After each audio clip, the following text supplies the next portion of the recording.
Alright, so Go ahead. it's been quite a bit since last time. What, like a month or two maybe? So last time the first step, which is soldering in these diodes, was like partially complete, I think. And so since then I finished soldering all those on the right and the left side. Then I put in the IC and the capacitor, I think. I put in the resistors here, and then I put in the Teensy, which is the microcontroller, but I put it in backwards, so I had to spend about a month trying to get that off and desolder it, because it's a cheap soldering iron and it's lead-free solder, so it's got a high melting point. And You had to get a new tool. yeah, I got a solder sucker, like a decent quality one, and that helped, but I think the copper wick was the biggest thing. Yeah. Copper wick. Yeah, just spending enough time trying to get it off. So eventually I was able to get it off, and then I wasn't sure because I was putting so much heat into this thing, and for so long I thought I might have damaged it. So I plugged it in, and then unfortunately it turned the LED turned on, so I assumed it worked, and I went ahead and installed it the correct way this time, even though I may have at the time I may have had to desolder if it didn't work fully, but it seems to work. So I put that in.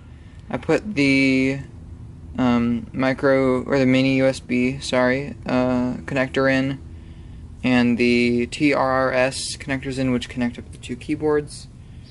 I hooked up the wires here after stripping them, which will get power from the mini USB connector to the Teensy, which will power the board. And what else? So after that, I was able to put in the switch plates and put in all the switches. I put in the LEDs, the 3 LEDs on this side, and then I plugged it in and tried to see if it would work, and the left side did not work at all. The right side had about half the switches scattered throughout working, and I looked it up, and it seemed like the issue was just that some of the connections for the key switches was bad. So I took note of all the ones that weren't working and resoldered each of these connections that were not, and that fixed the issue for all but one, I think, or for most of the fixed the issue for most of the right hand. And then I also redid the connections for the TRRS on the right side and the left side, and after that I had most of the right side was working, and then I had most of the left side working too. So that meant that the left side wasn't bricked, it was just a bad connection, which was a relief. So just now, 10 minutes ago, I finished up the right hand. That is now working. The left hand had a few not working, so I fixed up all but one, so I need to just do that last one. And then I think it'll be done. So then that would mean testing it again, making sure, and then putting it in its case, and then that's it. Using it. Yeah, finally. Learning how to use it. Actually using it. Yeah. Because it's not just a project, it's actually functional. Yeah, it's a product. Yeah, product. Okay. And then one other issue I had, beside keys not working, was that these 3 switches on the right hand only, when I would press them, they would trigger that key and all the ones in the row. And so I looked that up, and that seemed to be an issue because these are the only 3 with LEDs. So I assumed that was it, and people were saying that there might be connections bridged with the LEDs where it was soldered. So I just redid those as well, and now those work too. They only put out the single key, so that was nice. The main thing you did was just rework it. Fix the connections, yeah. Make sure there's no extra bridges between solder, and make sure that it's fully connected, fully soldered. Nice. So I will fix up the last little bit, and we'll check in and see how it is. And we'll test it. Yeah. Moment of truth. Alright, so I fixed up that last key right here that was not working. I resoldered the connection, didn't work. I swapped out the key switch in case that was the issue, that it still didn't work. I looked at it again, and it turned out the diode was backwards. So luckily that was the only one. Unfortunately, I found out, well, it would have been a nightmare if it was not the only one, because this switch plate makes it very hard to access the diode. So that's a huge advantage of surface mount, I guess, if you're considering a project like this. And in the future, maybe I would suggest that. So what, you had to take out this thing to do it? No, because to take out this, I had to take out all of the switches. So, yeah. There's also a type of key switch that does not need a plate to mount to, and that might be easier as well. But regardless, so how'd you swap the diode? Yeah, so you what just got it from this side? What I was going to try to do is because the solder's right there, I was going to try to like stick it under, but it melts the acrylic, and I melted the switch a little bit. Oh boy. Let's see if okay, it still works, cool. So what I ended up doing was I cut the diode right at the 2 points. Because you had extra ones? Yeah, I had extra, and then I got a new one, and I cut that new diode, and then I just soldered it, so it's got the legs of the old one, and then it's using solder to connect it up. Well, so, a true hack. So it worked. What about this problem here? Yeah, and so I fixed the issue with these 3 LEDs. What was the problem? With these 3 keys because of the LEDs. It must have been like there was some bridging going on with the... So I just cleaned up some of the solder. All right, so it's plugged in? So it's plugged in. I changed the layout to... so that all the keys are producing characters. There's no like deleting or home key or anything. Okay, you just want to see it go. Yeah, so that now I can know if they're all working. Okay. So we're gonna go through all of them. Just let me know after you hear each press if you don't see anything.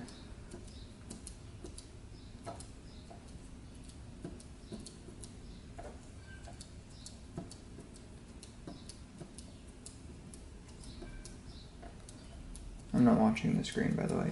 It's a lot of A's right there. Yeah, I put everything to A because it was the fastest to just put them all in the same thing. There's no breaks, right? Everything's producing a key, every sound. Looks like it. Okay. Oh, you missed something right there. There was a space. Okay. It was 3 back. You talking about this? That space right there. And the spaces I'm still producing? Yeah. But it's producing a character is my point. Okay. It's not like a key that doesn't like alt or something where I wouldn't be able to tell. That's all of them. So it looks like it Yay! works. Now no wait, how much did it cost? Let me pull up my spreadsheet. I don't wanna... Are you including the cost of the last 2?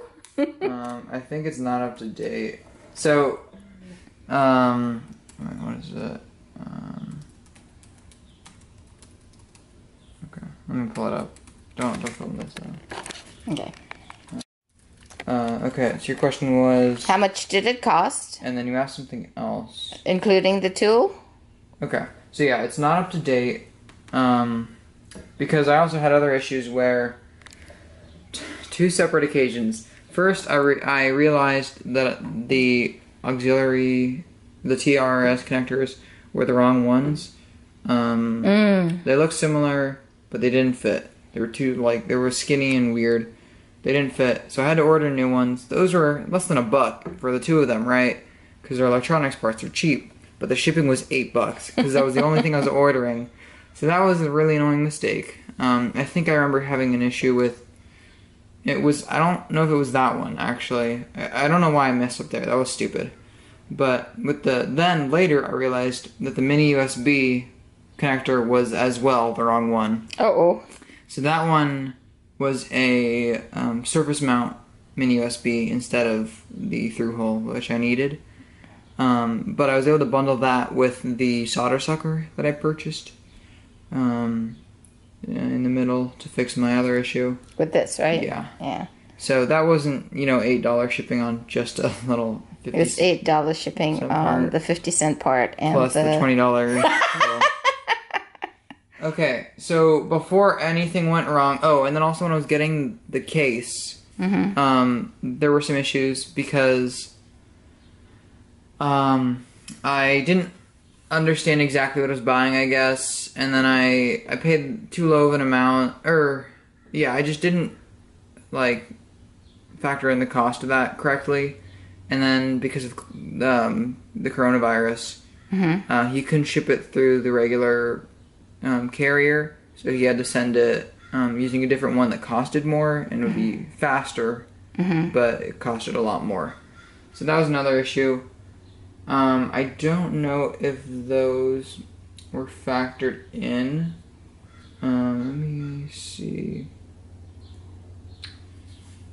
Okay, well, assuming the case is correct, everything costed $215 plus another $30 for the 2 orders I had to make afterward. So that is $245 maybe, plus even a little more for the case. I think actually plus. So, between $250 and $300 probably. And if you had bought it, $275. The alternative was I could buy the I would have bought the Ergodox Easy if I didn't make this. And let me see how much that would cost. I think, because of the case that I got, it ended up being a lot more expensive than it would have otherwise been. Okay. $354. So I did actually save a bit. So the Ergodox Easy itself, with no lighting and just the keyboard, is only $270. If you add in the tilt kit and the wrist rests, well, I would have at least wanted the tilt kit. The wrist rests I maybe would have purchased something else cheaper. But I'll factor that in. That'd be $325. So either way, I saved probably at least $25. But you got so much experience out of it. But all the time I invested into it. Yeah, but what else would you do during coronavirus? Use it. Learn how to use it. Yeah. Okay. So. Keeping busy. Yeah. Alright, well I'm going to go put it in the case and then we'll see how it looks after that. Nice. Alright, so we are installing the right side right now. Oh, that's weird. Oh, okay. It's just not fitting fully. Maybe you need a different screw. I didn't screw it in. Yeah, it's just trying to... Maybe it flexes a bit, I'm not sure why. Maybe some of my components are tall. Yeah. So the issue's right here with the top. Made of bamboo. Maybe it's that. Oh, the way you soldered it? I hope not. Whatever, I'll just make it work. Yeah, made of bamboo. From Poland. Poland. It's Polished bamboo. Polished? Yeah. Polish?